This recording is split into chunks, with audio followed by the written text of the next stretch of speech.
Diyos naglalagay ng kaaway sa aming mga kamay. Diyos nagpaparami ng sisig namin yan na may pananampalataya. Pinupuri ka namin at pinapasalamatan ka namin. Maraming salamat po aking Ama sa dakilang Diyos. Ito ang nais mo aking Ama na aking nangarap sa aming katawan. Na isang kain ng buhay, banal, kaaya-aya, na siya namin katampalan at pagsamba sa iyo sa mga ganito. Nawa kami man sa amin sa sanlibutan ito. Kundi man iba kami, mabagong aming pag-iisip, makilala namin ang mabuti, kaaya-aya, lubos mong kalooban ng mga dahil dito ang iyong mga anak, nagpapakapato kami sa iyong mga ano ang pangit karumihan, kasalanan naman ang pumasok sa bawat isa sa amin. Pagkawarin mo kami, o aming Ama, ugasan mo kami, linisin mo kami ng iyong mga pangyalan po, kasi nabuo sa bundok ng Kalbaryo. Napatuloy ang Diyos, hinihingi ko namin, lalihan mo kami ng isang malinis na puso, Diyos. Magpalo ka ng isang matuwid na Espiritu Santo. Natuloy nga ang aming Ama, lakusan Diyos na nagpagtipan sa bawat isa sa amin. Na hindi ka hinihiwalay sa bawat isa sa amin. Paggawan mo kami ng mabuti. At sisimulan mo ng pananalangin sa amin mabuti.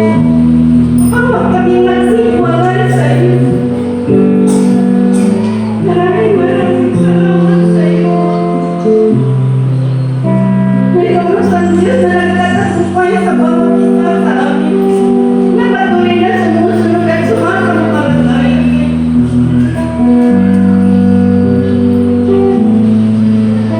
Nahandalan mo ang iyong hindi manigyan. Sa bawat pagtawag namin sa iyo, kamusan Diyos na sumasagot. Kamusan Diyos na nagpapakita ng malalakilang bagay na mahirap na namin mahalin. Maraming salamat sa iyo.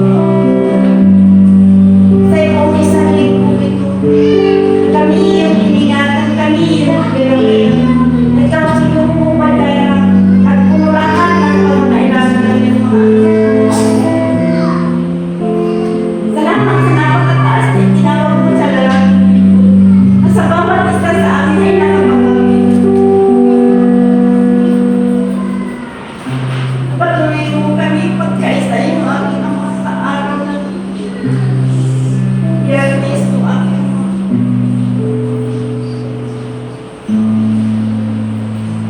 Sa amin pagkakaisa o aking Ama na siya itali mo sa aming magkakapatid sa lugar na ito.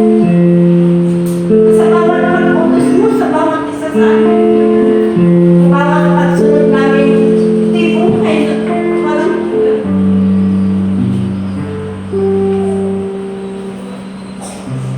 Maging lahat, Diyos, na nakikipagkaisa sa aming mga kapatid sa lugar na ito. Napatuloy ikaw, Diyos, ang ulahan ng pagkakailangan ng iyong mga maging bawat sakyan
Hallelujah. Purihin natin ang Panginoon. Isapat na saan natin ang Panginoon sa umagang ito. Praise your name, Lord Jesus. And we welcome you, Holy Spirit, in this place. Hallelujah.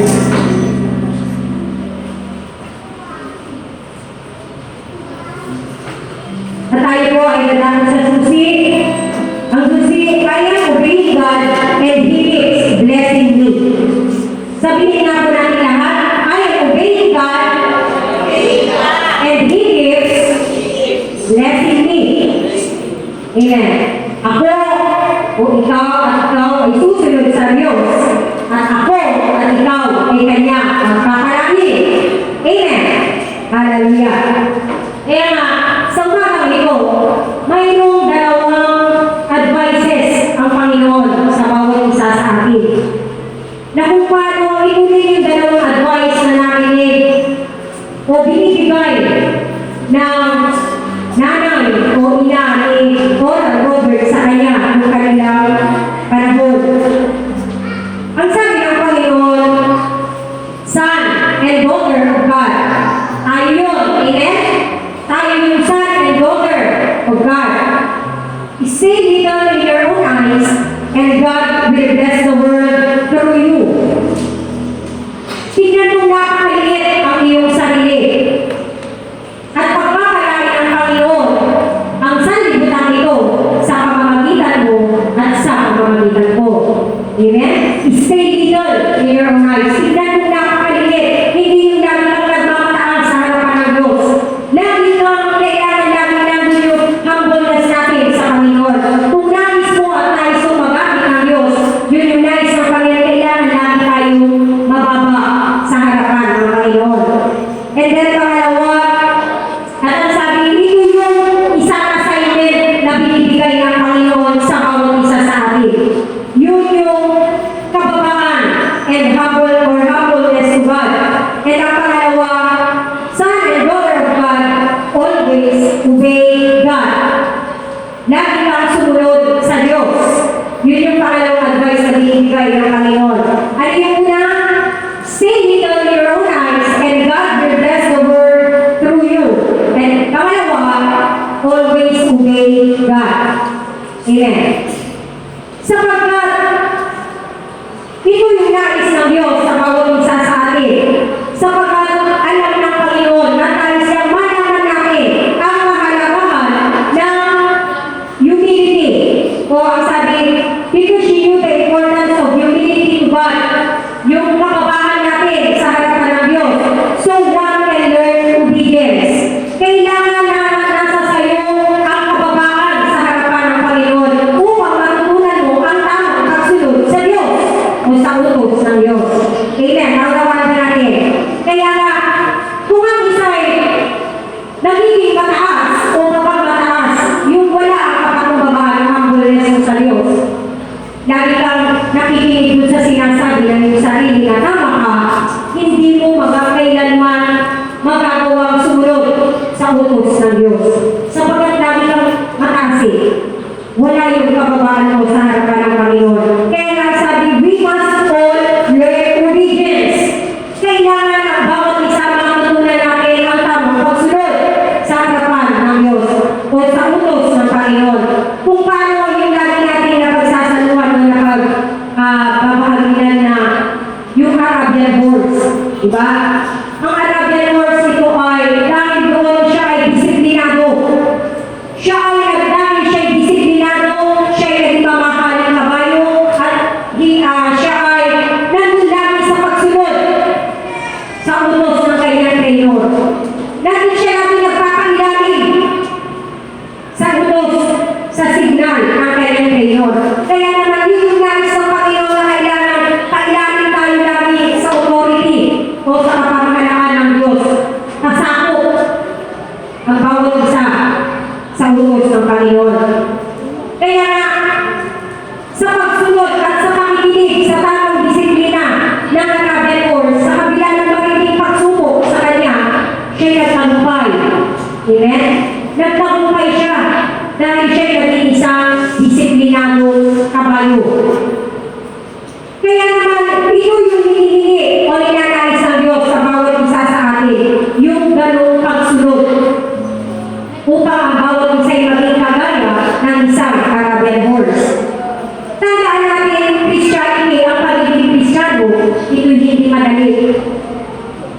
not easy.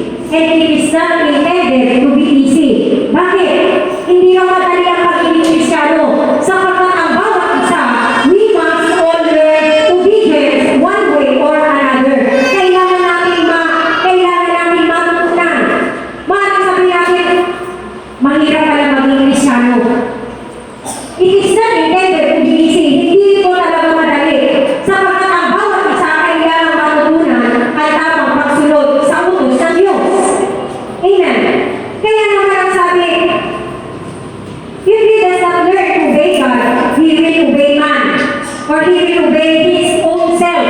Or he will obey the devil. Kung hindi mo matutunan sumunod sa utos ng Diyos, ang susundin mo yung sarili. Ang susundin mo yung sinasabi sa iyo ng ibang tao. O ang susundin mo yung sinasabi, yung tinig ng Diyos na naririnig mo sa iyong kakit. Kaya nga, kung hindi mo matutunan, hindi madidevelop. Kaya ang sabi, dinidevelop tayo sa pakikinig ng tinig ng Diyos. At hindi sa tinig ng ating sarili, hindi sa tinig ng ibang tao, hindi sa tinig ng diablo, kundi sa tinig ng Diyos. Upang ang bawat isa ay makatagumpay. Amen! Palakpakan natin ang Panginoon. Sapagkat yung mga susundin na lang natin ay yung ating sarili, yung sinasabi ng tao, yung sinasabi ng diablo, mananatili tayo sa pagtutumikil.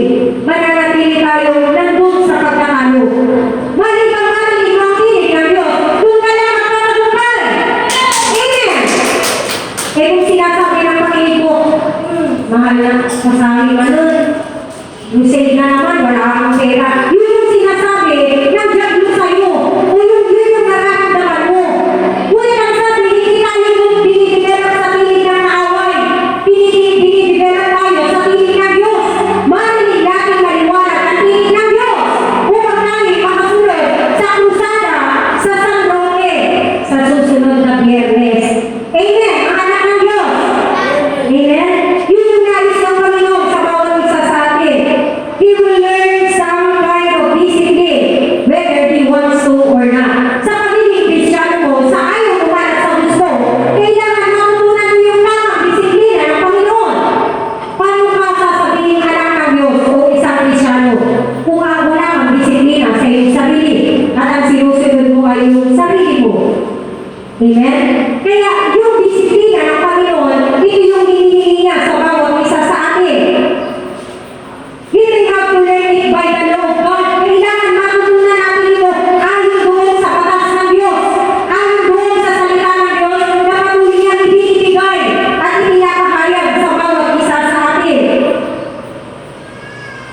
There are many men behind prison walls today who are being subjected to the learning of discipline. Bakit maraming nakakulong sa huling panahon nito? Sapagkat nawawala ang disiplina. Maging sa lipunan na ito, sa daigdig na ito may disiplina. At kung hindi nasusunod doon sa disiplina ng lipunan ito, mabibilang ka. Kung ang susundin mo lang ay yung sinasabi ng sarili mo na hindi para sa ikabubuti mo. Mawawala tayo doon sa pagsunod sa batas ng lipunan. Kaya naman, you must be willing to obey.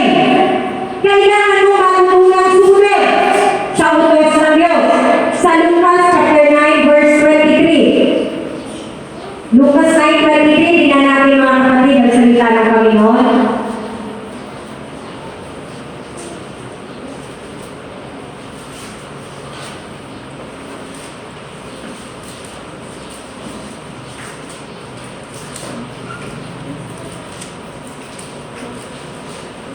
Sabi niya sa salita ng Panginoon, at sinabi niya sa lahat, kung ang sino mang tao ay ibig sumunod sa akin, ay tumanggi sa kanyang sarili at masaling sa araw-araw ang kanyang krus at sumunod sa akin. Amen? Kaya nga, kung ang sino mang tao, kung ang sino man sa bawat isa sa atin ay nais sumunod sa Diyos, tatanggihan natin ang lahat ng mga bagay na sa atin ay pakinabang. Tatanggihan natin ang lahat ng mga bagay na makakapiit sa pagsunod natin sa utos ng Diyos. Ang sabi ng Panginoon, follow me. Sabi ng Panginoon, sumunod ka sa akin. We must become sensitive to the promptings of the Holy Spirit. Kailangan maging sensitibo tayo sa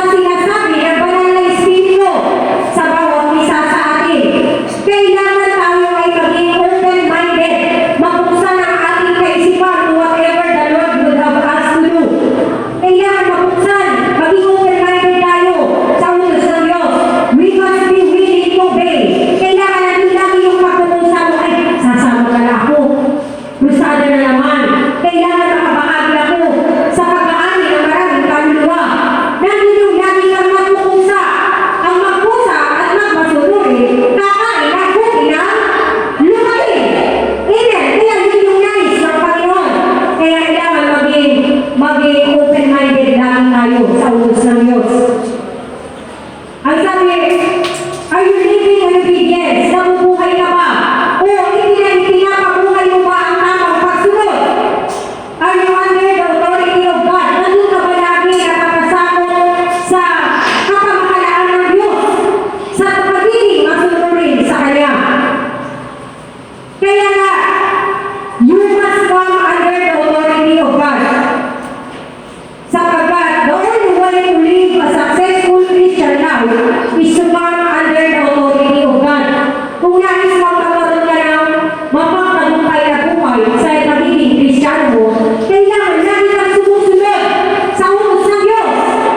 Say amen. Amen? Ito yung nais ng Panginoon. You must come under the authority of God. You must obey all the time. Amen.